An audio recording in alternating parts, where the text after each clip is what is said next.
Around the NFL podcast takes no responsibility for takes generated in the lab. Welcome to another edition of the Around the NFL podcast. My name is Dan Hansis, coming to you from a virtual room filled with heroes, Mark Sessler, Greg Rosenthal, and yes, the great Chris Wessling. What is up, boys? Hey, Dan. He's Week back. 6. Wes, we missed you last week, buddy, but you look good right now. How do you feel? Oh, it's night and day compared to where I was last week. I have been in this stage for a while, for a couple of months, where as long as I could take my 3 or 4 baths a day and night, as you guys are well aware. Oh yeah. You know, I could keep the pain away for a while and stay on top of it and get through my days. And then right about when I was starting radiation, and the radiation begins to tear down the cancer cells and they're swelling, it reached a new level where I couldn't eat, couldn't sleep, couldn't think about anything but pain, and it was dominating my life. So I had to go into the hospital, get that under control, and got out Friday afternoon, and it's been night and day. It's been like the pain is almost non-existent now, which means to me, it's not just that the new pain meds are working; it's that the radiation's working, and it's gone into the bones, and it has smashed some of that cancer that has been feasting on my bones, weakening my bones, and putting pressure on my nerves. So the radiation is doing its job, which is a more permanent thing than the pain meds to me. That's great. Yeah. That is legitimate progress, and we could hear it in your voice. There's that level of enthusiasm that you've already beat this thing once. Maybe West turning the corner again. Momentum. It's a thing. Yes Best win of week 6, you know. Is there momentum in Big C battles, Wes? I've experienced momentum and exists. I think anyone who's experienced momentum knows it exists. There you I go. do have like one quick question for you, Wes. Like, and I know maybe the bath time allotment is a little lower if you're feeling more comfort, but were there certain baths where maybe Lakeisha would come in and just sort of sit, you know, on the ledge of the toilet or the ledge of the bathtub to hang out with you and just converse with you, or was that alone time for you mostly? You like Kermit the Frog bump on a log sitting there. You know, you put the toilet seat down, you just sit there and hang out and like talk to the person, and you're in the tub doing your thing. Some of these marathon bath sessions were going on for like 4 hours, so plenty of time for everything. You know, run the gamut.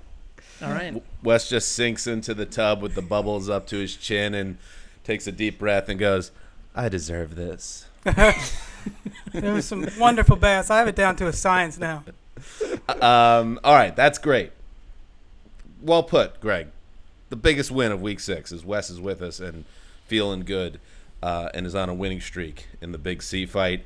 And we are going to get to the rest of week 6, which is inconsequential in relation to Wes. But we're going to talk about it anyway because that's our job. That's what we do around here. We talk about all the games, and we had a full slate of Sunday action. No COVID issues, thank goodness, especially in the early window. A ton of football to talk about. So let's dig in, and let us start with one of the best games of the year, a back-and-forth affair between AFC South rivals. It's the King Cat. Henry running to the left, into the end zone. Touchdown, Titans! Yo!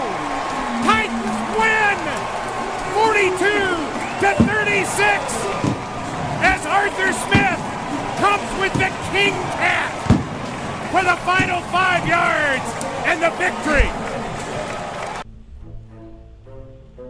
Ooh, that's a great call to start us off from, of course, Mike Keith and a highly elated Dave McGinnis of WGFX. Derrick Henry finally busted out in 2020, and he did so in horrifying fashion. If you're a Texans fan, the NFL's reigning rushing champ took the direct snap and plowed into the end zone to clinch a 42-36 overtime win. Henry also had a 94-yard touchdown run earlier in the game, stiff-arming another defender into the abyss in the process. Wes, listen, everything's coming up west this weekend. You grabbed this game to focus on, and wow, what a treat it was. Yeah, there were a lot of big drama swings in this one, and it started out the first three quarters before Taylor Lewan, Titans left tackle, went down, and Jonnu Smith went down in the third quarter. Gostkowski had some trouble with missed kicks. Until then, this was big brother versus little brother, and I just kept thinking this is how you play the lock game, Connie Fox.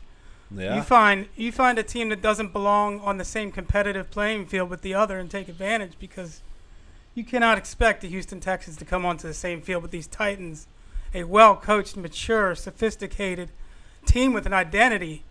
And I think that analysis is on point until same thing happened as last year in the Bills playoff game. J.J. Watt makes a game-changing play, strip sack, taking advantage of Ty Sombrello being in for Taylor Lewan, left tackle, really changed the game. And Deshaun Watson, 2 fantastic games back-to-back now. He was on top of his game again today. And just like he led the team back against the Bills in the playoffs, you just have those 2 super-duper stars that you can't count out. And the rest of this team is just frankly not very good. Where do you put this Titans offense? You're doing the QB index every week. Tannehill's numbers are bananas. They put up 611 yards today. I mean, that is outrageous. 601 yards today on 70 plays. So they averaged 8.6 yards per play despite having 70 plays. And it wasn't one of those games, okay, I went to look to see, well, maybe they had 14 or 15 drives, which is a big number. It's nope, 11 drives, not that much, especially for overtime. Where do you put this Titans offense? And they got Humphreys back from the COVID list today, Wes, and Tannehill kind of in the NFL hierarchy. Yeah, they're right behind the Chiefs in that group. I mean, you take the elite of the elite, and the Titans are just a little bit behind, and that's going on 16, 17 games now. They were a little bit slow out of the gates maybe this year, but the last few weeks they've been on point. And Tannehill's MVP candidacy is going to be a split vote with Henry. That's the way it should be, because Henry is that valuable. But Tannehill's playing at an MVP level, and he keeps coming down after down. You can't keep him out of a game. He's always coming back in the fourth quarter. He's doing this without Corey Davis. They had some more injuries. And I do think this game ended up closer than it should have been, because the Titans are not at full strength. They've got some COVID issues still. They've got some kicking game issues. Their cornerbacks are banged up and can be easily beaten like they were today. And they have the fewest sacks in the NFL, I believe. They don't have a pass rush.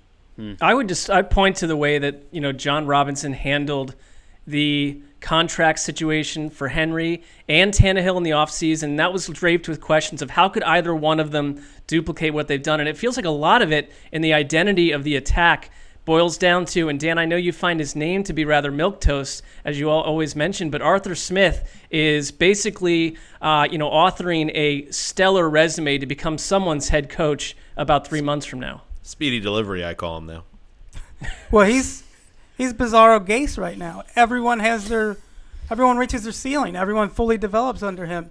Derrick Henry goes from tease to rushing champ. Tannehill goes to franchise quarterback. Their role players are phenomenal. Anthony Ferkser had a great game today, and when Jonnu Smith goes down, you need that to happen. This team, no matter who they plug in there, he knows how to put guys in key roles. They're undefeated, and yet they, 4 of these games came down to total wild endings.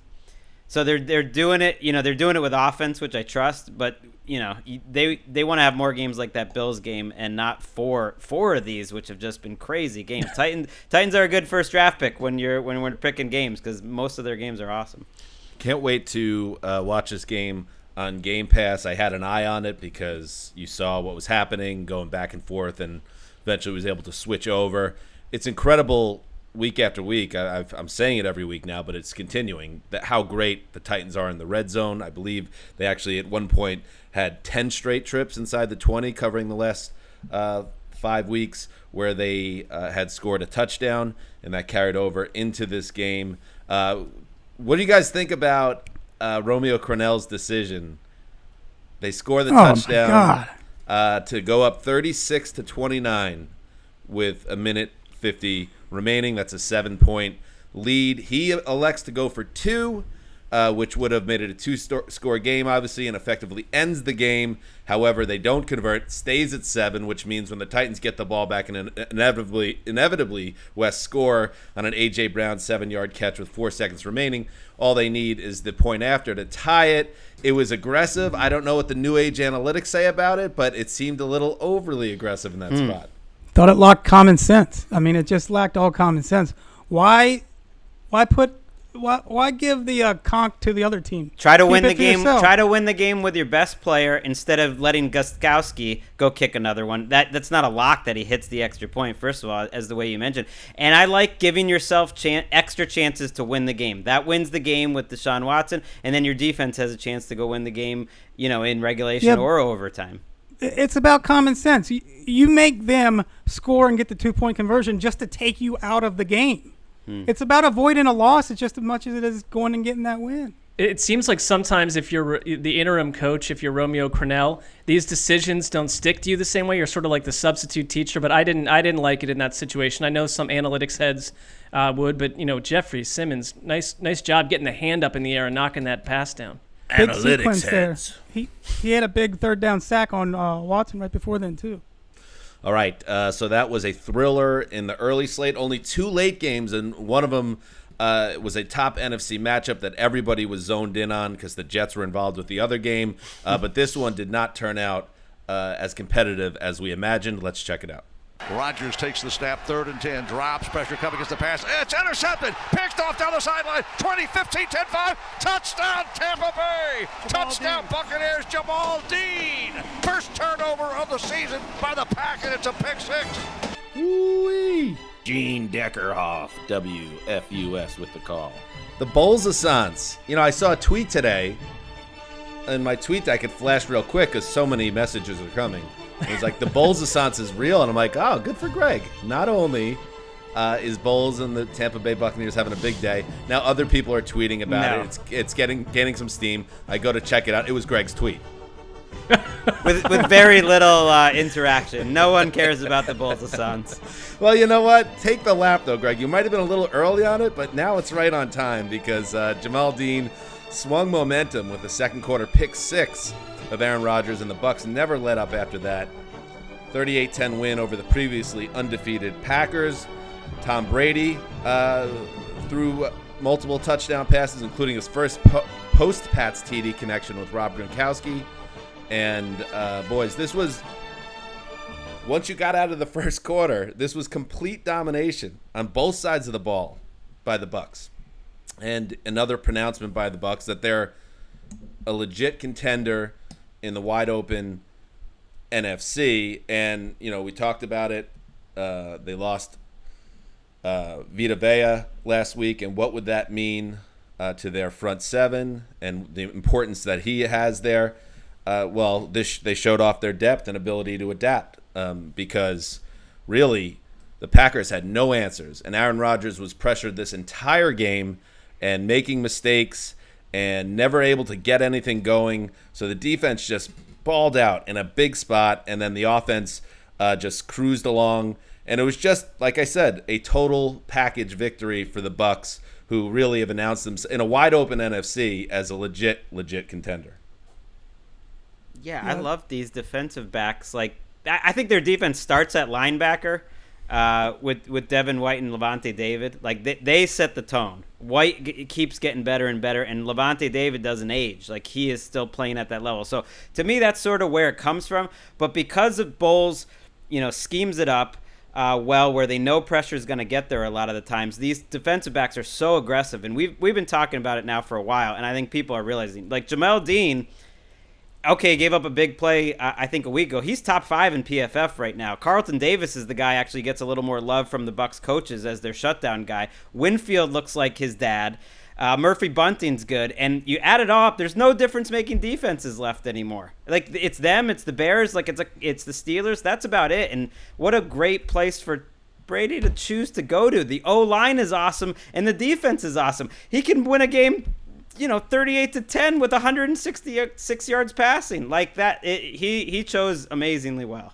Well, and they just squeezed the life out of Green Bay, and we hadn't seen anything like that for an offense that was so entirely on fire.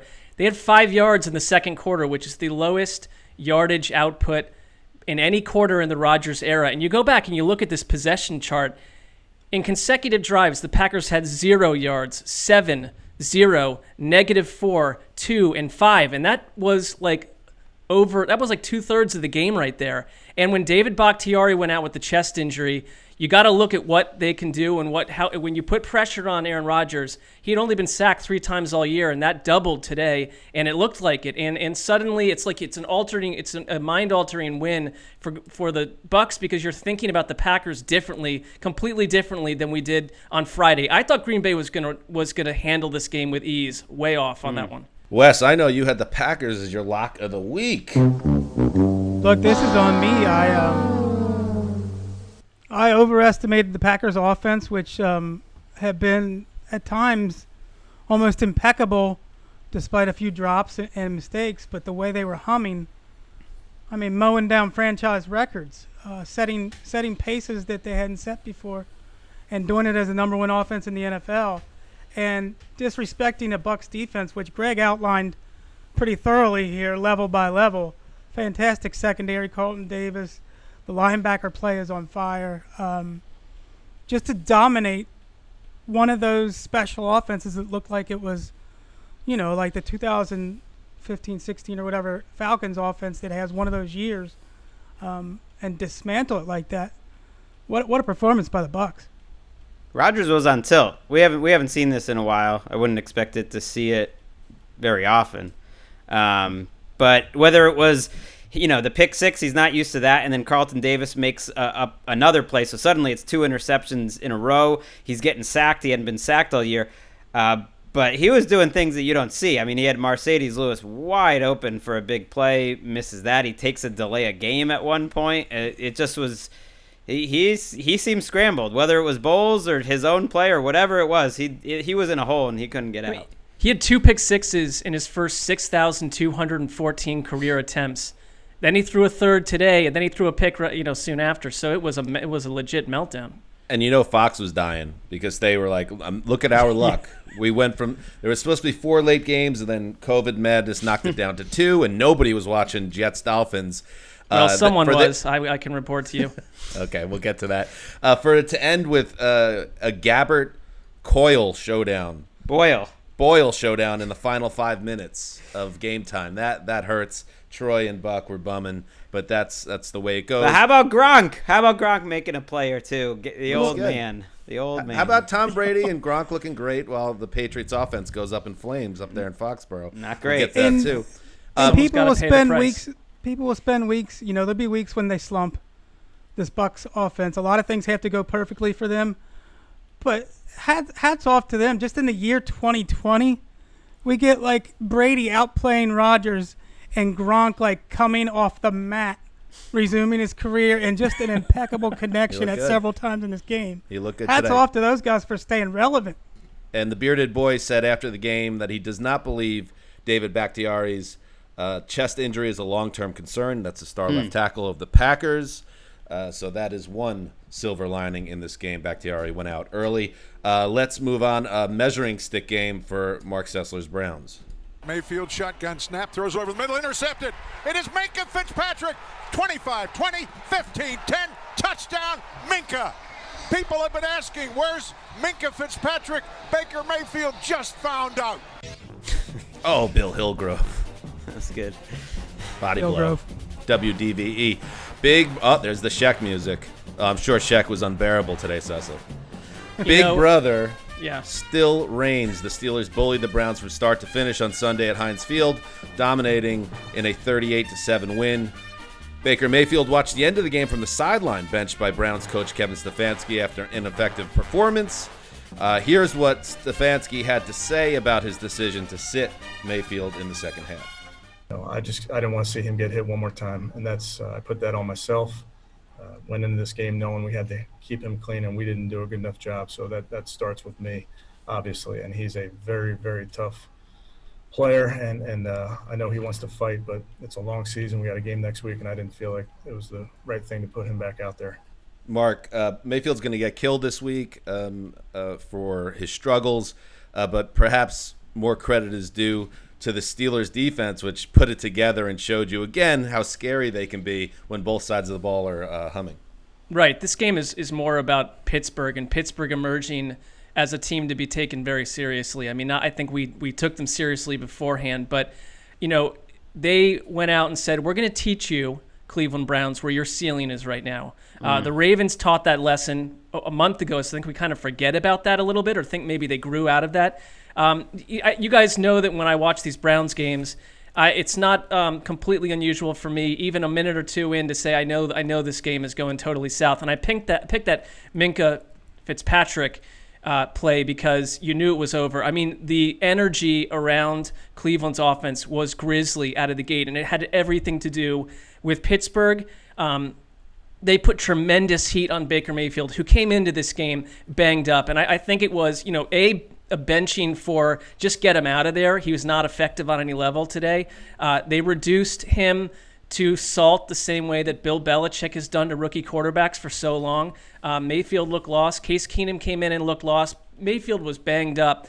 I give this Steelers team incredible credit because you talked about one of these defenses that can make a legit difference and completely take an opposing offense that's been on fire and make it look sophomoric, like they're still figuring out what they were doing. And Pittsburgh's pass rush completely confused one of the better offensive lines. I know Wyatt Teller was out for Cleveland, but Cleveland, we saw, what are they going to be a run-heavy team? Well, they couldn't run. They couldn't get any sort of flow in this game from any at all. And Big Ben, you've got guys like Chase Claypool, and we all know at this point that he is, to me, their number one receiver. I mean, and they're calling him, for good reasons, Mapletron, because he's from Canada. He looks like Megatron. He looks like a lot of players from the past where you're thinking, this could have been a tight end in a different era, but he's simply too freaky to almost categorize. And they had a lot of tape on him after last week and couldn't do anything to stop it. And I watched someone like Joel Bitonio, who is one of the more rugged, reliable left guards in the NFL, get handled by Cam Hayward. They just did not show up to this game on any level. Now, look, they're really banged up. I mean, Kareem Hunt was not healthy. Baker was not healthy. You can list it up and down. Jarvis Landry, I don't really care. I think had they all been healthy, this is still the Pittsburgh Steelers telling the Cleveland Browns, you're improved. You moved up a tier or two, but there are various other tiers. And in pro football, and especially in the AFC North, if you suddenly want to hopscotch some of these perennial winners, these organizations that have been forged over decades of success, it's going to take a long time. This was a stepping stone game. The stone got lifted off the garden and thrown over the fence, and it landed through the neighbor's window. They aren't there yet. Long way to go. Mike Tomlin has a way with words, and he said after the game, we were varsity today pretty much across the board, and thought that was well put. Yes, it was. was. Putting them on the JV team as the basement of the AFC North compared to the Steelers, a team which, easy to forget, had gone a league-high 23 straight games without scoring 30 points until the last 2 weeks. Wow. The Steelers are now 17-0 at home versus the Browns since drafting Ben Roethlisberger in 2004. It's been since Week 5, 2003, a 33-13 Cleveland win. That they got it done with Big Ben in the lineup. And, I think that other thing that people are going to be talking about, Mark, and we can get to this later in the week, but 4-game winning streak for the Browns this season, sandwiched by a 38-6 loss to the Ravens in Week 1, and now 38-7 to the Steelers in Week 6. There are going to be questions about who are the Browns. Yeah, and I think you could also look at who that 4-game winning streak came against. We learned more about the Cowboys in the weeks later. So I just think they're one of these. And frankly, the thing that's most haunting to me is there's no team that annoys me more in the NFL than teams that are kind of like 9-7 operations that I don't believe in by early November, and I don't want that you to be hate Cleveland. Those teams. This is a step up, but it's time for anyone that was running their mouth from the Browns side of things to go silent. And I just so that my words aren't misconstrued, I said that you asked if Damashek was annoying, and I didn't get to finish my comment. He wasn't at all. In fact, I visited his show last week, and he was quite a gentleman about the whole thing, but I get off of Twitter on days like this. I don't want to deal with anyone because it's like, you're right, Dan, like when you're Baker Mayfield and you create this environment around you, the persona, you're going to suffer broadly in the following week after a loss like this. Well, they haven't proven that they can throw the ball with any consistency. Right. And so it's hard to win as many games as you want if you're not a great passing team and you're not a great pass defense. I mean, it's a passing league. The only time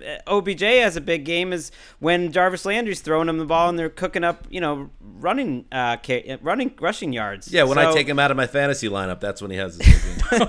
That's what's happening. So I just think you're gonna lose a level of. You're not gonna have a lot of margin for error until they prove that they can be a more consistent passing game. Steelers are awesome. They are awesome. They are. Yeah. Yep. I think that's a They Super Bowl lose Devin team. Bush today. That's pretty big. Yeah, for the ACL season. Good note. Yeah, That's that big. was a big loss. Tore his ACL, so they'll have to adapt there. He's a big part of the middle of their defense. But you get the feeling the Steelers could pull it off. Well-run organization over there. All right, let's move on.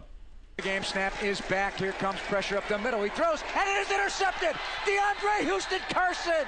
Are you kidding me? 2 weeks in a row. He's come up with a big play, and he threw it right to DHC. Wow. Jeff Joniak, WBBM. Come on, everybody. Let's do it all at the same time. It's time to give the Bears some respect. Just a bit. They don't need to be a Super Bowl team in your eyes. Just give them a little respect. Give their defense respect. All right. Part of the team. Teddy Bridgewater never got comfortable against consistent pressure from Chicago's front four, and Nick Foles and the offense did just enough. That's what they've been doing. 23-16 win over the Panthers in Charlotte. Carolina's 3-game winning streak is kaput, and the Bears are 5-1. The Bears are 5-1. Mark, you going to show some love to the monsters of the Midway? I am. I don't have to. I don't have to look like half of their team, their offense. And if you look at the box score and you simply looked at the half that Chicago offered, you'd think they probably lost this game because they're just not a team that jumps out on you on offense at all. But they made Teddy Bridgewater, who I think has been, embroiled in one of his best seasons. If not, I think flat out his best season up till now. Huh? Embroiled in his Is best that season. embroiled? Well, that's that wavy sounds with energy. Yeah. Embroiled, maybe not the right word there, but they made him uncomfortable, and so this is here we are. We're talking about the third of those maybe defenses in the NFL that are legit, and they did it to the Bucs. It seems like a long time ago, but that was their last game. That was a legit win, and they did it today. And I do think this Panthers team has been flashy on offense. They made a few plays today, but they opened the game with the interception. They closed it with a Teddy Bridgewater interception. And right in the middle, Mike Davis, who's been really tough, had a killer fumble. And they just couldn't quite get their act together. And Chicago, to me, I mean, this team, I don't need to buy the record. It doesn't matter. Like, they're going to win games like this. This was their dream script. They want to win games 21-18. And they kind of ran into the right opponent, I think, today. And I don't know. I guess this is one of those days where my real team lost. My fantasy team, which I'll never mention again because nobody cares, got its ass kicked. And my lock here, the Panthers, after showing so much faith, I think I overextended a little bit. They got a long way to go. I don't know what else to say but this game is not going to fly off the field on Game Pass for you. But the Bears defense, I think they're better than they were last year. I mean, Tom Petty said it, Mark. Tom Petty said it. Some days are diamonds, some days are rocks. Yeah, I basically am going to eat a plate of rocks tonight, which that's what I'll be eating for dinner. How about a little love for Chuck Strong? Wes having a big weekend. Chuck Pagano, when's the last time we mentioned his name? I thought after Vic Fangio, right? When Vic Fangio went to Denver, we thought this defense was going to really decline. And you know what? They did last year. They were still good, but they weren't, otherworldly. This year, where on paper, I don't think they quite, I'm not sure the personnel is all there. Robert Quinn has not given them that much, including in this game, at least according to the box score. And yet he's cooking up. You're seeing more creativity. And your old boy, Barkevius Mingo's got 4.5 quarterback hits in this game. The defensive coordinator and the team defense is playing well when Mingo is flying off the box score, Mark Sessler. I agree with you. We talked about this entering the season. Like, the only way the Bears truly contend, and it's not like we were somehow ahead of the curve. I think a lot of people saw this. The only way they really contend and win games is if their defense returns to being that kind of force that makes quarterbacks uncomfortable and turns the ball over and gives the offense short fields. That's what's happened so far, and they needed their stars on defense to play that way. Khalil Mack has 3 sacks in the last 2 games. He's got 4.5 on the year. Rickon Smith, he leads the team in tackles and tackles for loss. They're getting impact plays from the guys they need it from, which wasn't always the case last year, and they had injuries as well last year. So that's a difference. And I don't know, the Nick Foles, Mitch Trubisky thing, is there a huge difference there in play? I don't know. It doesn't seem that way. You know what the difference is a little bit? I think this defense allows Nick Foles to work himself out of the little funks he gets into in games. And I don't know what more you can ask from Nick Foles than to, at some point, string together like 2 scoring drives and get out of these things with a win. And it was able more than 4.1 yards per play out of this offense. I mean, you're not going to go that far. Like I said, if you look at their half of the box score, you would have thought they got thumped. I will say one little thing for the Panthers. Derek Brown, first-round pick, he's showing up game after game now. I think they've found something with this. Their defense is just really young, and there are moments where I don't trust them to close the deal. Let's head to the former Throne of Ease. See if Denver brings some pressure. They do. Safety blitz on the way. Newton in the pocket. Hit as he throws. Loads it up, and it's incomplete. Denver's defense with a huge stop.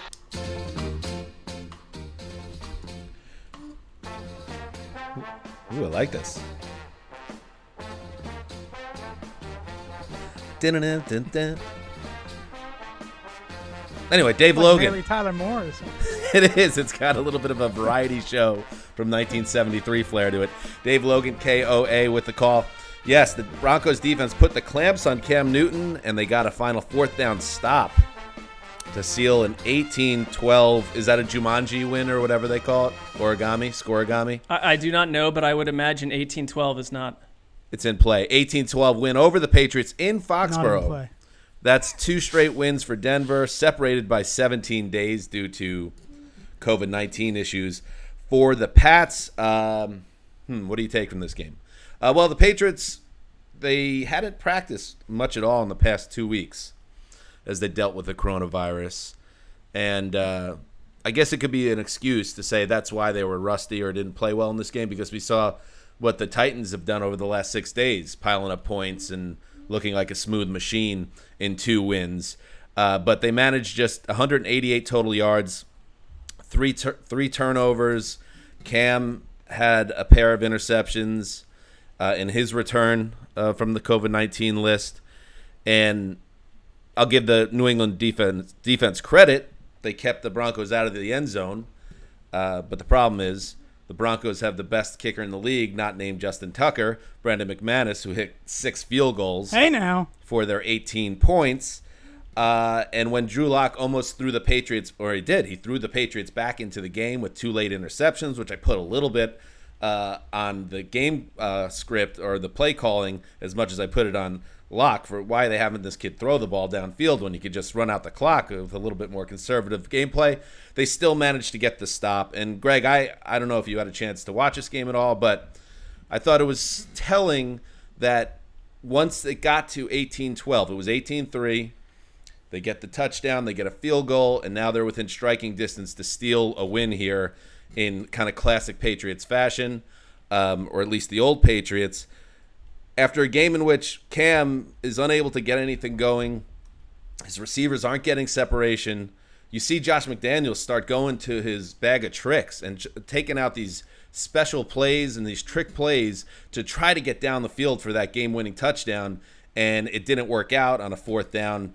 Newton airmail to throw. So that kind of was a bit of a, I don't want to call it a La Ravio Magnifico, but it was, I thought, maybe a statement about where McDaniels feels about this offense right now and its ability to just go down the field and win a game.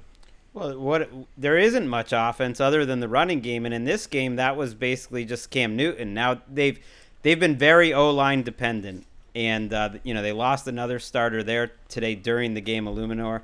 And, Tooney's playing center and had a snap over Cam Newton's head. But why would you have any faith that you could throw the ball when you haven't done it much all season? You did for the Seattle game, and then you certainly weren't today. I mean, their leading receivers today is James White, on the dump-offs, and then it's Damiere Byrd and Ryan Izzo, who got hurt during the game. I mean, it's rough. And that last play that you mentioned, to me, was telling, because I think you could read between the lines of what Cam Newton said after the game, and it's one of those option routes where the quarterback and the receiver has to see it at the same time, and N'Keal Harry doesn't read the coverage the right way, essentially. Cam Newton didn't say that, but you could figure it out. And N'Keal Harry, who's been a major problem, I mean, they just need any receiver that can make a play, and they just don't have one. And so their margin for error is going to be thin. And I think this Broncos team and their defense, and now that they got some players back on offense, is going to be very dangerous. Their defense has been good all year. The people who came into this game thinking that this was a crazy mismatch, they haven't watched the Broncos. I really don't think so, because this Broncos team's pretty good. Or I think they will be good. I think it's notable that, like, if you're the Patriots, and you're right, they're O-line dependent, Shaq Mason is leaving the game with a calf injury. James Ferentz, the son of Kirk Ferentz, the Iowa coach, who was already your backup center, was tossed onto the COVID list. The team's not practiced. I mean, Julian Edelman has completely disappeared from this offense outside of the Seattle game. He had 8 yards today. It just seems Mason's on the COVID list. They lost 3 more COVID list guys on Saturday alone. How many offensive linemen are even capable in that situation to step in? So, I mean, their wizard assistant coach is no longer part of the mix, so you can't be spinning the magic on the Patriots offensive line in 2020. Left you breathless with that comment. Any other thoughts? Watch out for these. Watch out for Wes's Broncos. What are the weirdest stats? Fangio. The Broncos did not punt until the fourth quarter of this game, but did not have a touchdown. How many times has that happened in NFL history? How many times has a team gone out in their first 6 drives? You mentioned he had 6 field goals, but they opened the game with 6 field goals. It's not a scoregami, but I can't imagine that's happening more than once a year. Eight quarterback hits, 6 tackles for loss, 6 passes defense, 4 sacks, 3 forced fumbles. I mean, they ate him up. Bradley Chubb is back. Got to score touchdowns in our league, though. It worked today, but all right, let's move on. Our league. Burrow is out of the shotgun. Here they come. He's going to back to throw. Steps up in the pocket. Lofted over the middle. Intercepted by the Colts. Julian Blackmon. And he's tripped up at the 22-yard line. He's down there. And the Colts have a takeaway. An interception by the rookie, Julian Blackmon. 39 seconds to go. And the Colts are going to win the ball game. Matt Taylor, WFNI with the call. Don't throw it there, kid. Don't throw it there. The Colts defense tightened up after an ugly start, and Philip Rivers delivered a much-needed vintage performance. That's getting tossed around a lot lately. Calling an old quarterback who has a good day, say, "Oh, vintage performance." You're getting a lot of that lately. A lot of vintage. I mean, I'm writing it a lot.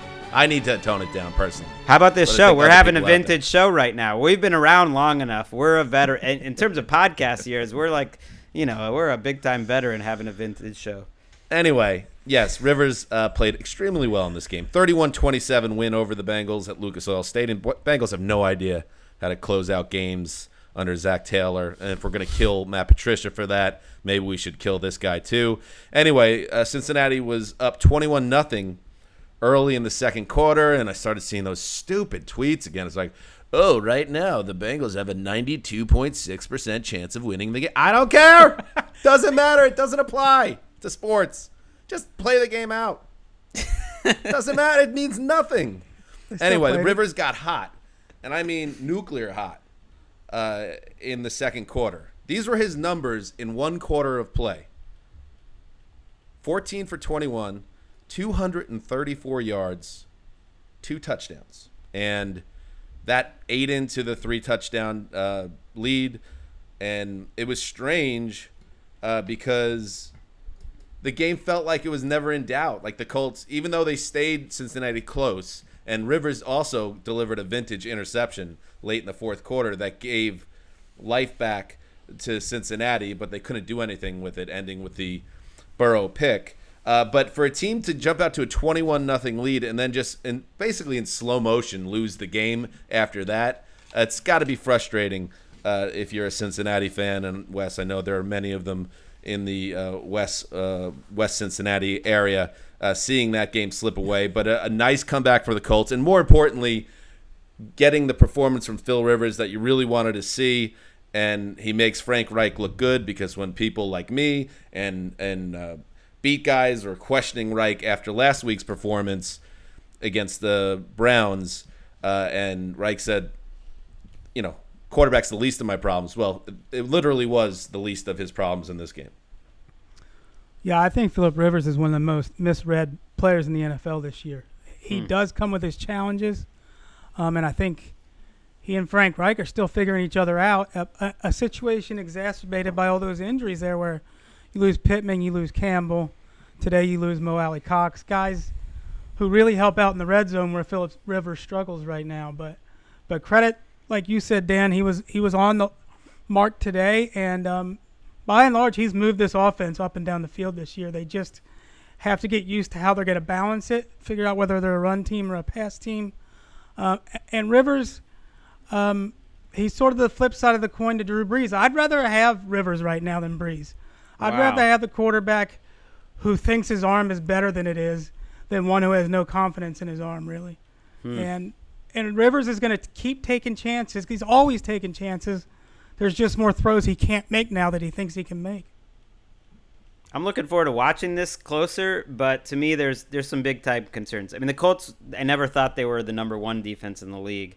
And so I think that idea has gone away the last 2 weeks. A good defense is good, but doesn't, it only means so much in the NFL. Their running game's been bad all year. Jonathan Taylor does not look ready. They didn't have much of a running game today. And then T.Y. Hilton with 11 yards on 5 targets. A whole lot of other receivers step up, and maybe they don't need T.Y. Hilton to be super productive, but that's disappointing, and it's surprising. In T.Y. Hilton's defense, he had a really nice touchdown taken away by penalty, and then a huge gainer also wiped out by penalty. Feels like he's had a lot of bad luck, to be fair, this year. Yeah, he had 2 impact plays wiped out. But, yeah, he hasn't found a role in this offense. And on the subject of veteran receivers in the twilight, we'll give a little love to A.J. Green, who was a punching bag this week after that video of his effort level on the Burrow pick against the Ravens.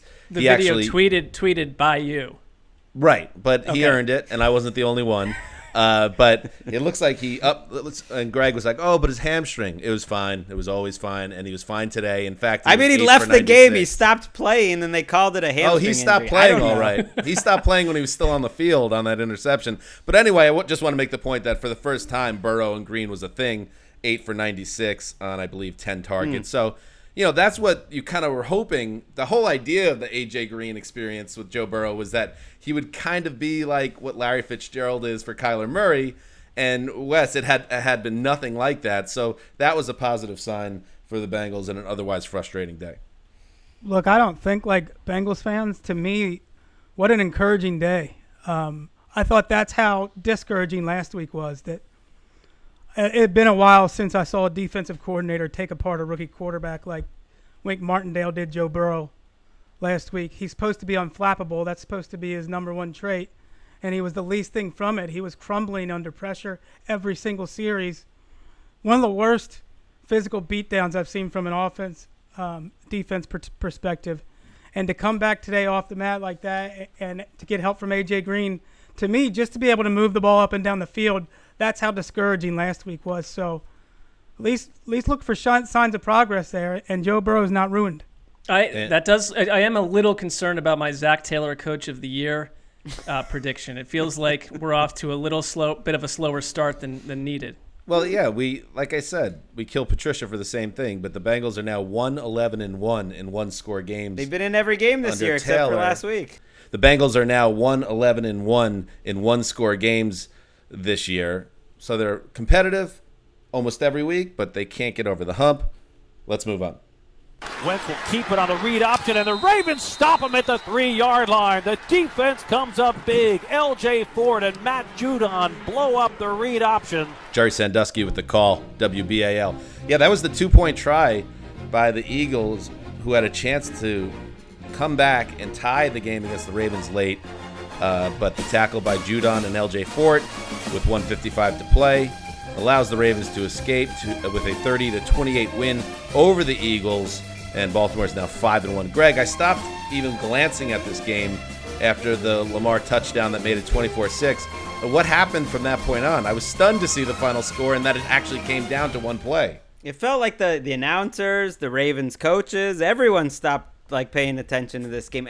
There was a long discussion of taking Carson Wentz out because you don't want him to get hurt. Because it was like Thursday Night Football's coming up, and then suddenly, despite the fact that the Ravens still kept forcing turnovers, the Eagles scored 22 in the fourth quarter. Some of it was luck, some of it was crazy. You got the full Wentz experience. Receivers killing him with drops. The offensive line totally falling apart and having more injuries. Wentz making terrible throws, and then it's interceptions returned by penalties, and then amazing throws, and then just throws where he just throws it up in the air and on fourth down and you get it. But ultimately, it was amazing that he got them to that position, because by the end of the game they were down to two of their original starters from the offseason. Because Zach Ertz left this game, and Miles Sanders left this game too, and Jack Driscoll, who was starting at right tackle, by the way, also left this game. And so they were just down to Kelsey and Wentz. And here it is in a game where they look terrible. This was kind of a game, I think, whatever you came into it thinking about either team, you could come out of it thinking that. Like, any positive or negative you want to see, you can see it. Because the Ravens, they should have won in this game so easily, and they just sort of let their foot off the gas. But the Eagles, it's like you got to give them some credit for sticking in there. I mean, it's like almost their entire offensive line is banged up or missing. Wentz has been sacked 25 times, which is the 14th most in NFL history through 4 games. I mean, that's absurd. And I saw that Mark Ingram left this game, too. This seems like this was a rough and tumble back alley fight.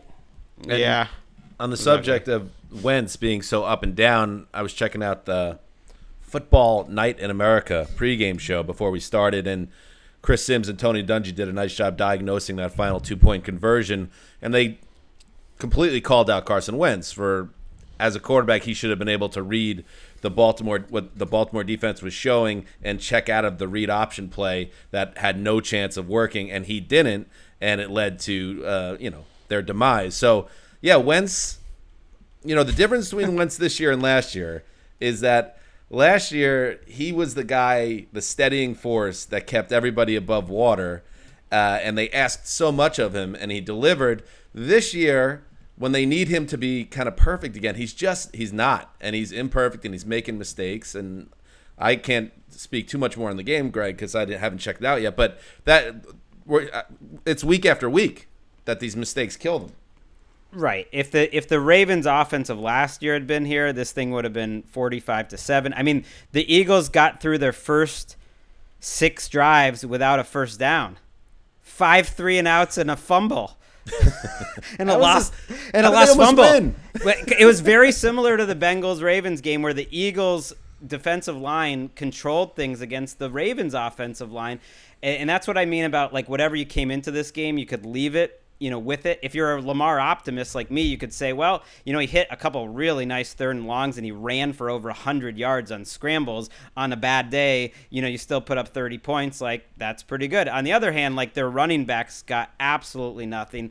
They punted way, way more than you would ever expect. Like, when they're getting amazing field position at the end of the game a couple times to just put it away, it's like they go 3 and out and kick a 55-yarder with Tucker, which, great for Tucker, but it just they've been uneven. That's been consistent, but their defense, to be fair, has been so difference making that's enough. Calais Campbell today had 3 sacks on his own, 4 tackles for loss, 4 QB hits. I mean, he has been like the pickup of the offseason. Who would have known that would have worked out for Baltimore? Right. It's time for the Ringer to do comparison between Carson Wentz and junior high friendship patterns. Got a new best friend every week. I've never seen a quarterback like this, where he takes guys like Travis Fulgham, who can clearly play, and just focuses only on him for a 2-week period, or Greg Ward Jr. for a 2-week period, or Dallas Goedert. Just goes from one guy to the next, and it feels like he's only ever got that one go-to guy he trusts. I mean, how middle school of him. Right. And like in his defense, Miles Sanders drops a touchdown. Hightower on the very first Wentz throw of the game could have been an 85-yard touchdown, just dropped it. It was right in the breadbasket. So it's like it's been a comedy of errors. I think their defense has enough people that if they somehow got healthier, they could matter in this terrible NFC East. But what's the point? If anybody wants to enjoy some great cringeworthy memories of what it was like to be a teenager in high school, I highly recommend Pen 15 on Hulu. That's my random television recommendation. Ooh. Ricky loves that show too. I know. Show. Yeah. Ricky loves that one. Ricky, that's a great one. It is absolutely comedic genius. And my wife. Go ahead. No, I was just gonna say my wife is obviously once a teenage girl. It even connects more with her. She's like, "This is exactly what it was," and I'm like, "Oh what? my god, insane!" But the best thing is that they're in 7th grade, and it's 2 adult women playing themselves as 7th graders, but they casted regular 7th graders for the rest of the cast. So it's these 30-year-old women like acting like middle schoolers with real middle, like it is genius. That's why there's no kissing scenes in the show. All right, let's move on. There's the snap. Matthew wants to throw, does, end zone, caught, touchdown Detroit Lions. T.J. Hawkinson. And the Lions add to their lead. Oh, they deserve the bongos today, because you know why? A complete effort by the Detroit Lions today. A complete I won't go on. We haven't seen one of those yet. Matthew Stafford connected on a score to T.J. Hawkinson, as you heard. DeAndre Swift announced his arrival in that backfield with 116 yards and 2 scores. 34-16 win over the Jaguars, who are, once again, to quote Tom Petty, free-falling out into nothing. Greg, this is the kind of game Matt Patricia needed to crank down his butt temperature. You know what I memean, bro. I do. I mean, it's funny that the Lions came out in this game and they played like Matt Patricia was their favorite guy on earth. Because there is a kind of a unfair way that the media treats these situations, which is if the Lions came out and they were flat, we would be like, they hate their coach. Well, if we're going to read into it that much, like they love Matt Patricia because their defense came out and they were just flying all over the field. They were hitting the Jaguars. They were making the Jaguars look terrible, who could not move the ball at all early in this game. I was like, what? To use Mark's word, bath salts are they on in this? I don't know. Just like the energy, they're was embroiled there. in bath salts. They were embroiled. Like the energy Been there was before. absolutely there. It felt like you could make a Sessler call early, even though it's the Lions, and I know they blow leads every time. It was just like they are not losing this game. Their defense just cooked up Minshew in the brain with the different zone looks that they were doing, and everyone played better. The Lions offense wasn't even that good, and the Jaguars made this look closer than it was. The Lions defense did all the work that they needed to do. 2-4, or 2-3. They're not that done because they had that bye week. It feels like their season's been worse. I feel like the Lions, but it's like 2-3. You're not out of it, Lions. No one's buying this. Well, I mean, I feel like I went through my period where I was getting real hot on the Lions, and I was unmasked for that on this show appropriately, and I'm going to wait another week. But it is nice for the team to break out of its identity, which is like, we're going to kind of reel you in with an early lead and then completely embarrass you and ourselves. I mean, to close the game, I like the way you phrase that, Dan. Like they've done something a little different this time. And Minshew looks a little worse every week. I'm getting a little concerned. His deep ball's a problem. I mean, it hangs up there like Phillip Rivers throwing it now, except, Minshew's 23. And he had a couple in this game. One where he had a completion, but the guy had to slow up so much for it, like they ended up not scoring on that drive. And then another interception where he just doesn't have that deep ball. He's probably playing himself out of a job because there's going to be 4 or 5, quarterbacks taken like they are every year, and he'd have to, against all odds, have been something more than we've seen up to this point. He's a weird mix of skill sets. Holds the ball longer than you'd think. Checks down too much. Super accurate intermediate passer who, like Greg says, major issues on deep balls. And when I watch him, feels like a savvy backyard athlete, moving up to a higher neighborhood level where he can't keep up with guys like Deshaun Watson physically. I see him as like an evolutionary Ryan Fitzpatrick, where he's going to end up playing for 14 teams. Sure. Start for that would be a great result. Starts. Yeah. Well, maybe not at the level of Fitzpatrick in terms of putting up numbers and having this level of longevity, but like I could see him winning a big Thanksgiving Day game in 2030 as someone's backup pressed into action. He's going to pop up here and there for years. I just don't know if he's their long-term guy. That's the first time we've all agreed on Gardner Minshew. We did it. And DeAndre Swift, Yeah. first Lions rookie with There you 100-plus rushing yards and 2 touchdowns in a game since some guy named Barry Sanders in 1989. Maybe it's time, and I know Ricky has sandwiches on the line with Adrian Peterson. Maybe it's time to seed the backfield in totality to the kid and not the progress stopper. I think that's what they wanted to do in the summer, and then it just didn't pan out, and he had injury issues, and he had that awful week 1 moment, and then the offensive coordinator fell in love with Adrian Peterson again. He hit 2 big plays, but he actually didn't play any different in terms of the amount of snaps in this game. Well, so I hope that they start playing more. No, I mean, he hit big plays and he had a bunch of carries at the end because of the game, because of the score. But I hope they see this and they see him. And then Galladay, who I didn't think looked himself before the bye, who was coming off a hamstring injury, he's got some juice. I mean, this offense needs juice. And so Swift, Galladay, all right, there's 2 juicy guys. Give it to them let's more. get Hawkinson to play like the number 8 overall pick in the draft. There's room for internal growth potential with this offense, just based on the guys we're throwing out there, Swift and Hawkinson and Galladay. Speaking of Fitzmagic. Back to throw. Fitzpatrick throws it. Touchdown, Smythe. Durham Smythe, his first touchdown of the year. Jimmy Cephalo, WQAN with the call. Ryan Fitzpatrick threw 3 short touchdown passes, including the one you heard there to Durham Smythe. It's Durham Smythe time, and the Dolphins coasted to a 24-0 win over the Jets. It's Miami's first shutout of gangrene since the 1982 AFC Championship game. Wow. More infamously known, Wes, as the Freeman McNeil game? Kind of. The Mud Bowl. Mark, this one wasn't pretty, but Wes is right. We'll put a button on that one later. Mark, this one wasn't pretty. But the Dolphins are above 500, and you know what? They're ahead of the Pats in the AFC East. Right. I mean, this is one of those games that got reshuffled because of Corona.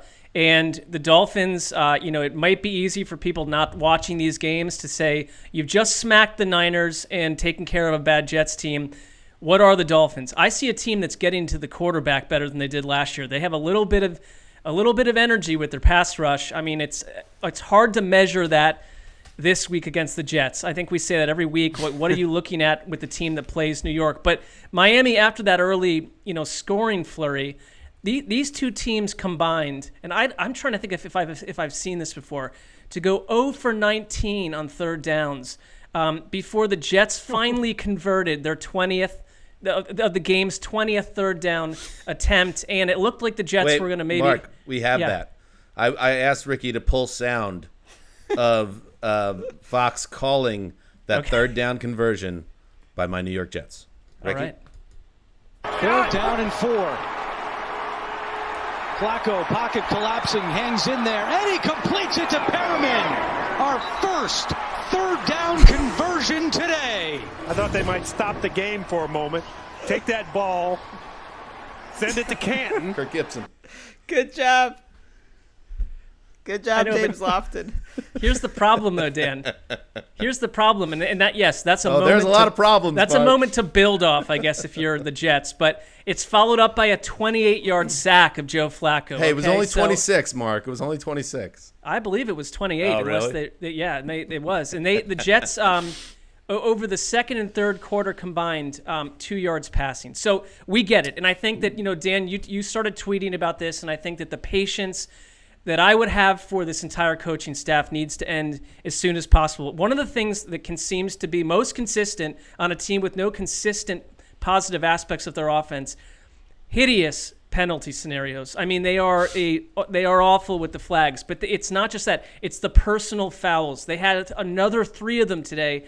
1 or 2 of them completely egregious and unnecessary. And there's a little bit of Greg Williams DNA in there, I'm sure. But it just seems like a team that is devolving in terms of their interest in these games. And I think to make a change at this point now is not just like, hey, it's a luxury. It seems completely urgent to keep, I think, players safe, to keep players engaged in what is still a very long season to go during a really thorny corona scenario right in smack dab in the tri-state area.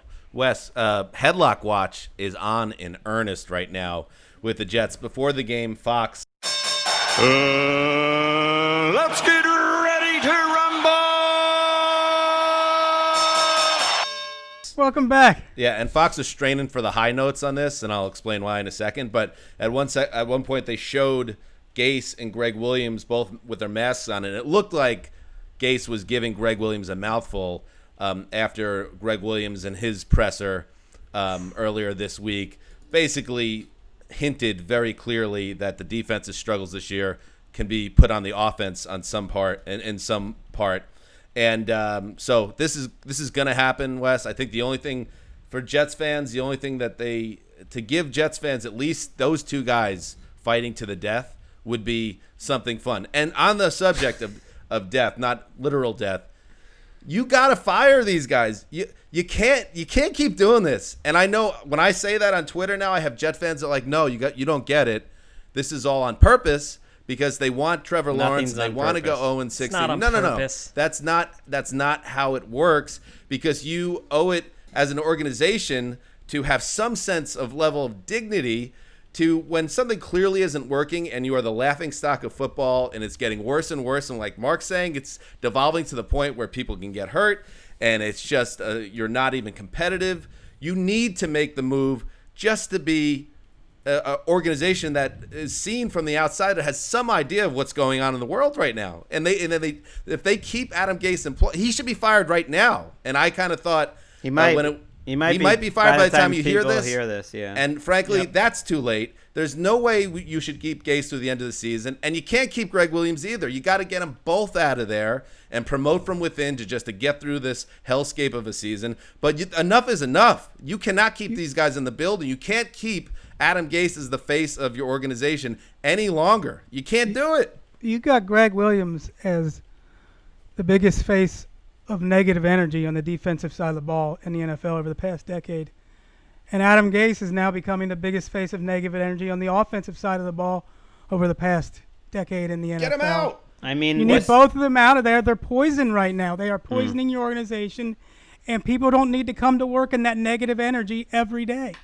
This is a rivalry game, or was a rivalry. I mean, the teams haven't been good for a while, but Dolphins fans gotta love the idea that Adam Gase comes back and that his career, maybe ends in Miami against Gailey and Fitzpatrick. It's all this strange AFC East Jets Dolphins thing. It's like like how many more games would the Jets have won over the last 5 years if they just kept Gailey and Fitzpatrick? Probably a few more. I love the sordid underbelly of the AFC East. It's so bad. One little thing, because this can't get lost in all the Jets stuff, is there was no cooler sight than Tua, who came in at the end, completed his first pass, completed his second, and they were just milking out the clock. But then after the game, there's no fans there, so this is easy.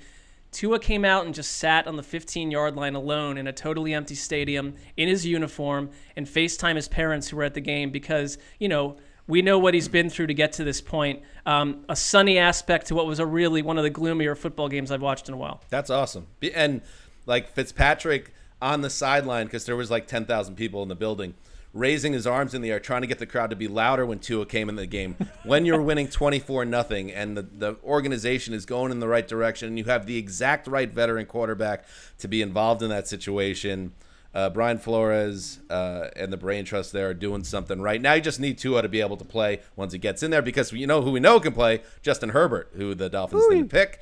All right, this is the handoff. Speaking of handoff, Freeman McNeil, you were right, Wes. 1982 AFC Championship game, Jets-Dolphins. Don Shula, a dirty move, but also you got to give him respect. Freeman McNeil was the best running back in the league, or right there at the time. He ran the Bengals over. It was a rainy weekend in Miami. at the Orange Bowl, and Shula told the grounds crew to keep the tarp off the field overnight because they wanted a wet track and they didn't want Freeman McNeil to be able to get going. Shula. And when they did that, Richard Todd, the Jets quarterback, threw 2 pick sixes, I believe, to A.J. Dewey. Bound to happen.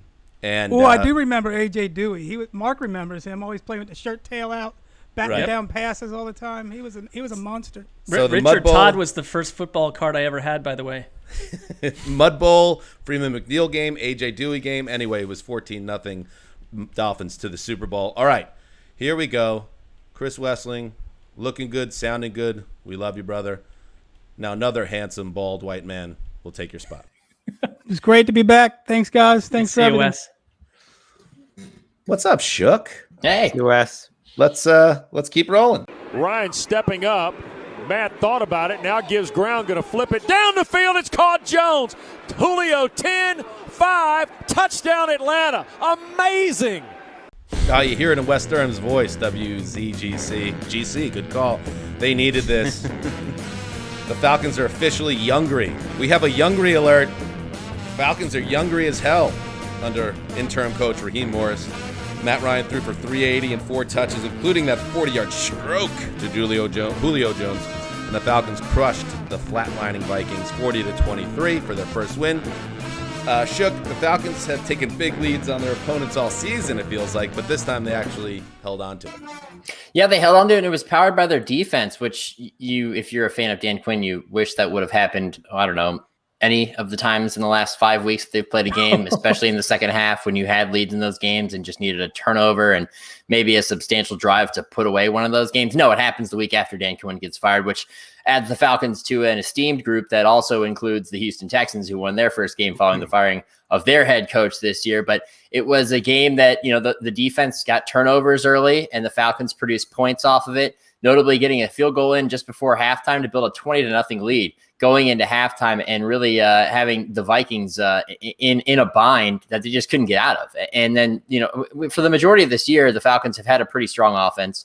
Now, people wanted Matt Ryan traded after last week or wanted people to dive into their salary cap to figure out how they could trade him, which would be a gigantic financial albatross and is really not feasible. And luckily for him, he came out and proved all those doubters wrong and went out there and had a great game, 30 of 40 passing, 371 yards, 4 touchdowns, and a passer rating that makes Greg Rosenthal dance, 136.6. A good game. Greg doesn't believe in that.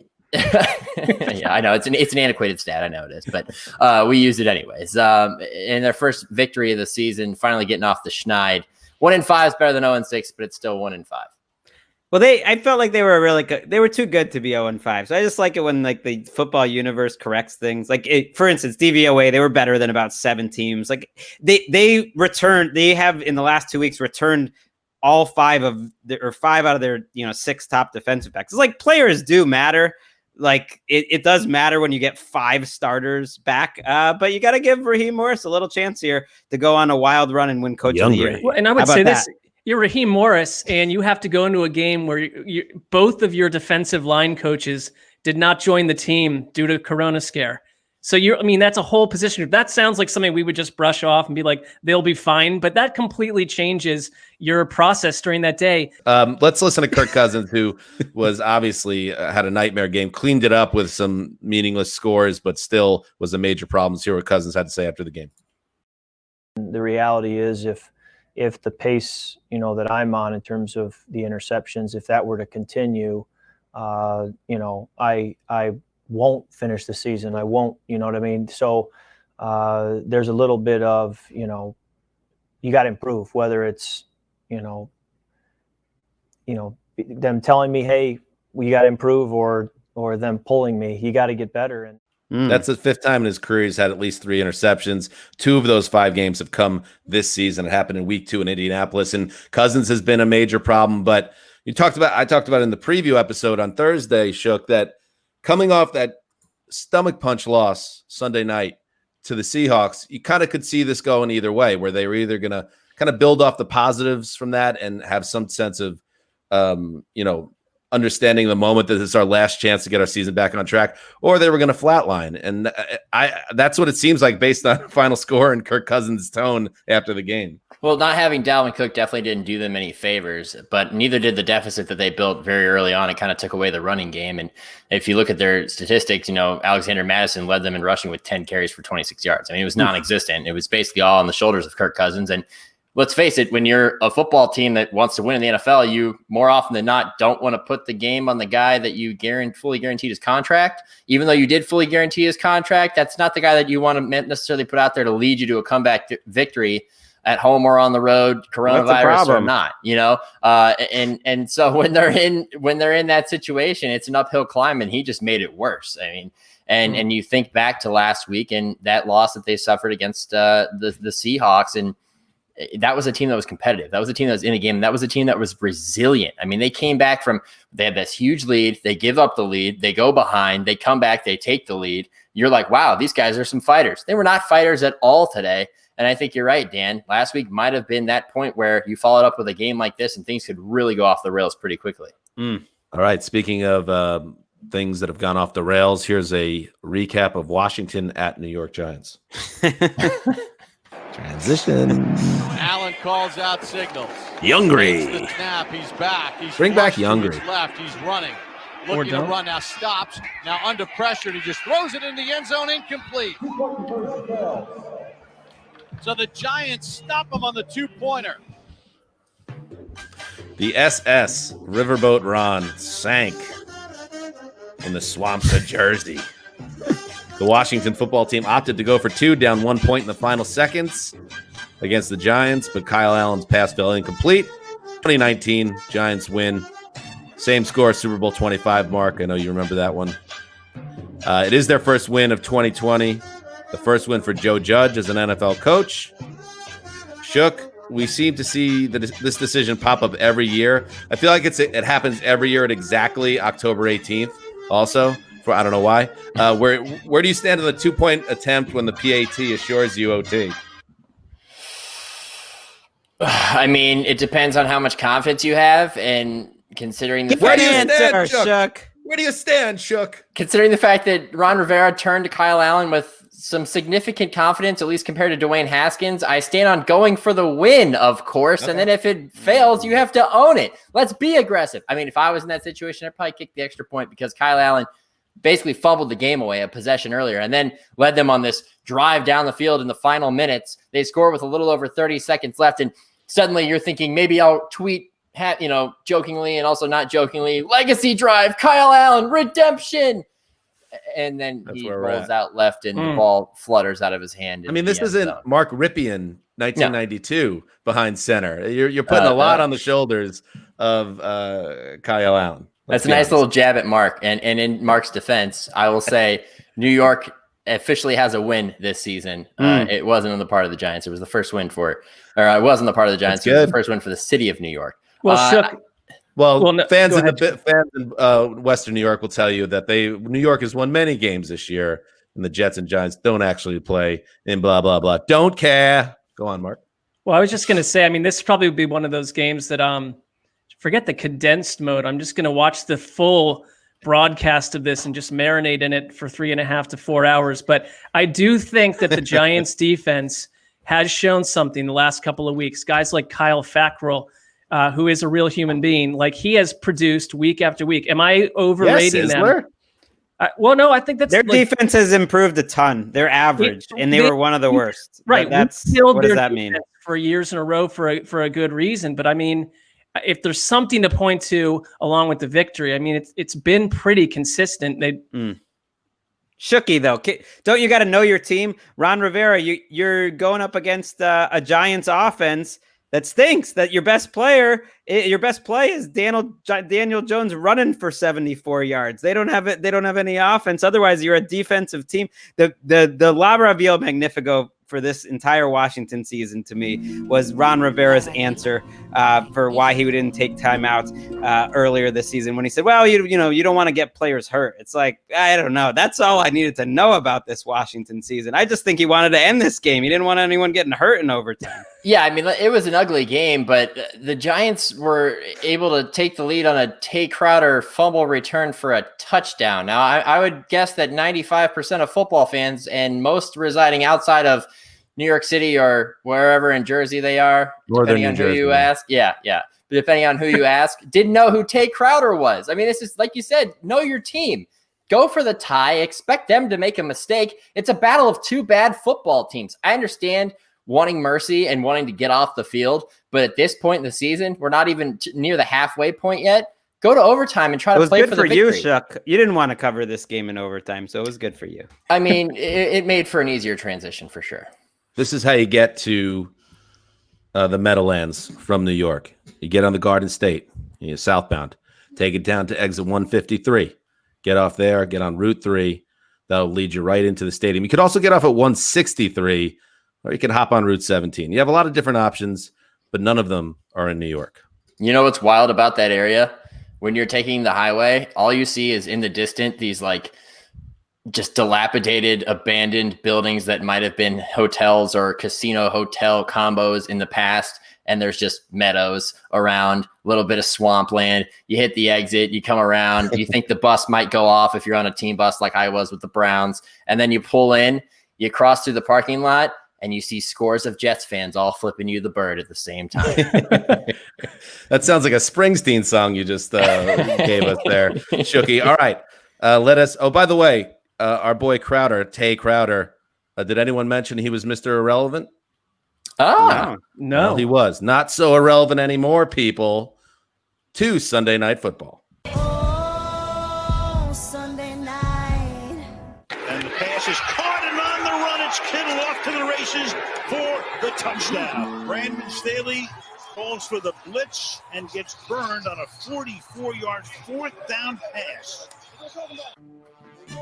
How about that? Jimmy G, a week ago, pulled from the game, limping around, can't make a throw. Well, he made 3 touchdown throws on Sunday Night Football, leading the 49ers to a 24-16 win over the Rams. The Niners get back to 503-3. And Mark, you know, it's cliche to say the NFL is a week-to-week league, but it really is. And the Niners are the best example of that. In this music's super distracting for some reason. I don't know if it's the violins or the entire instrumental orchestra. Anyway, Mark, the week-to-week nature of the NFL, the Niners look totally lost, 43-17. In this game, Garoppolo looks healthy. He's making big throws, and the defense really played well against the Rams. Yeah, and they mentioned it on the broadcast a number of times, but I think we talked about in our preview show that poor individual Brian Allen, who was just utterly flamed by Ryan Fitzpatrick and the Dolphins a week ago, a practice squad cover guy. It helped a lot to get Jason Verrett played well. You get Emmanuel Mosley back. They just had their secondary a little bit more locked down. But from the week-to-week nature of Jimmy G, and it made me think, like watching this, like, I get it. Our role is to come in and completely react to the most recent sample size of information that we have. And it's a big reaction. And last week, is Jimmy G starting material X, Y, and Z? But even tonight, there was a little microcosm where, you know, they were stuck. It was like 4 straight punts to open the game. And you see Jimmy G, and it reminded me of that Baker Mayfield throw misfire to Odell Beckham earlier in the year where he just missed a completely wide open Kyle Juszczyk. But he comes back and he converts with George Kittle. And then he has that, you know, his hurt ankle. He runs into complete danger on a scramble to set up a 4th down field goal that made it 24-9. There's some good, there's some bad, there's some missing plays, there's some courage that's going to win his teammates over. They did enough tonight. They're still really banged up. They lost Trent Williams. We don't know what's going on with that. Raheem Mostert was on the sideline. Oh, did he come back? All right. And Mostert was banged up for most of this game. So it's still really rough and tumble roster with a rugged schedule coming up, but a gutsy win against a Rams team that hasn't beaten them 3 in a row now. But so different when they are healthy, and they are healthier by a lot. So Deebo Samuel's been on the field a couple weeks, First week, he was not really Deebo Samuel. Last week, he was getting there, and now you can see it. I mean, he set the tone early. Like, it just reminds you of the 49ers from a year ago, a creative running game, and Kittle making huge plays on 3rd or 4th down.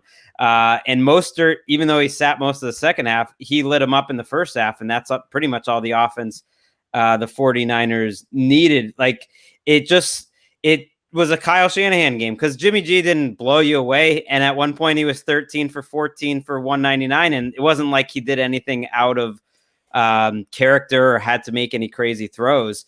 They just won up front. They protected like everything that you were worried about. If you're a 49ers fan coming into this game, you got rid of it. And you kind of like mind tricked Sean McVay too. It's like they went away from some things. I don't know. They have to feel really good to sort of own the Rams. Yeah, I think as much as this is a Kyle Shanahan game, it was also a bit of a Robert Saleh game because San Francisco's defense did a good job at bottling up an offense that had shown in recent weeks that it could get out to a hot start. There's at least 2 occasions this season in which Jared Goff, not Frazzle here, not Frazzle. Jared Goff started the game perfectly, or almost perfectly on 2 occasions this season. That was not the guy today. I mean, from the start, he had troubles. Now, they went down the field with a nice touchdown drive and an excellent pass to Robert Woods, but for the most part, they could never really get into a rhythm. So for as much as they touted on the broadcast, this is the matchup of 2 offensive masterminds. There was really only one offense that looked the part tonight. And, if you're a Rams fan, you're not too concerned, I guess, because you don't really know what this team is so far. I don't really think we have a huge barometer for them or haven't really gotten a good litmus test for them so far. But this definitely wasn't their best showing offensively. And by the time they got it together late, it was too late. An annoying game if you're a Rams fan because this was there. This was certainly there for them. And the normally trusty combination, Jared Goff to Cooper Kupp, I thought that was a big aspect of this game, their inability to get on the same page. Kupp got behind the secondary in the second half for what could have been and should have been a touchdown, and Goff was maybe a touch late with the throw, and then Kupp looked the wrong way, got turned around, incomplete. Then a little bit later, the drop by Kupp on a really well-thrown ball by Goff that then turns into an interception. I mean, just those 2 plays alone, we're talking about a totally different game. So I'm not panicking at all if I'm Sean McVay or the Rams. They're 4-2. They're still in very good position. But this was a game that it probably should have been closer than it was, and maybe even you should have won this game. So you're just frustrated by your inability to execute. Right. It was set up for a comeback in the second half. The Rams defense came out and, as Mark said, forced 4 straight punts and then a long field goal attempt. That's when you come back in a game. And the goal line stand you mentioned, Kupp contributed it to with a drop, but the play before that, Greenlaw makes an amazing play. It's like Dre Greenlaw only shows up to make like world-changing plays on the 1-yard line. And then Verrett makes a great interception. And Verrett, I'm glad they highlighted how good Verrett has been this year because he's playing like a Pro Bowl. And Fred Warner, I'm glad they highlighted too, because to me, he is the best middle linebacker in football. And they've got enough stars on their team that they can make up for these injuries. I was watching the Verrett interception with Colton, who described it as an epic play, which I think is about as high a compliment as you can get from a 9-year-old, 8-year-old, 9-year-old. I like when kids start dropping in their own slang words, like Jack has been taken to saying things are sick lately. Like, oh, I guess you're turning into a little person now. How about that? All right, good stuff. It's almost midnight on the East Coast, and Adam Gase still has a job. I'm not thrilled. I was really hoping that I would be able to take out of tonight's episode and week 6 the end of his reign of terror, but it looks like it will last for at least another night and potentially another couple months. It's also almost midnight, and Nick has work in about 4.5 hours, so thank you for hanging around. No, it's like 8 hours, 9 hours. Oh, I thought you were doing the old 5 a.m. shift on the West Coast. No. Is your microphone shook like a R2-D2 or something Star Wars related? What is that? It's a blue snowball. Oh, okay.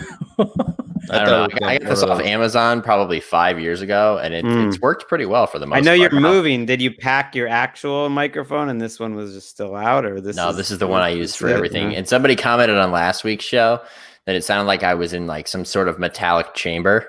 So I don't know if it's my voice or the microphone or the fact that it's very spacious up here. Maybe we know people. Maybe we could talk to the podcast. Get you a mic. Higher ups here. And see if we can get you a mic expensed. Hey, new place to live, new microphone, upgrades all over. And Shook, just so you know, we're not going to talk about the situation with your live-in girlfriend and whether you should be proposing to her because she moved from California. That wouldn't be right. To Ohio, and you've already been dating for 4 years. Moved from LA to Cleveland. And now you're, and now you're, getting a place together downtown in Cleveland. We're not even going to talk about that anymore on the show, or at least not today. So yeah, good for you. We're definitely not leaving this topic out there to be discussed, no doubt. I'll say this in due time, and by that I mean it's only a matter of time. It's not a question of if, it's just when. She moved to Cleveland for you, Shook, and loves it. I've never been to Cleveland, so I shouldn't say anything like that, Shook. I would never disparage your beloved town. All right, good stuff. Thank you again, Shook. Always. Texted with Wes right after the show when we took our little break, and he is feeling good, and that was great to hear him in such high spirits today. So, yeah, that again, Greg, you nailed it. The biggest win of Week 6 right there. We'll be back. Go ahead, Greg. You got the haircut too. You had the line of the night and the haircut. This is Dan Hansa signing off for the unshookable Nick Shook. We'll work on that. Yeah. The Quiet Storm, the old boss, the mailman, and Rick Hollywood behind the virtual glass. Until Tuesday.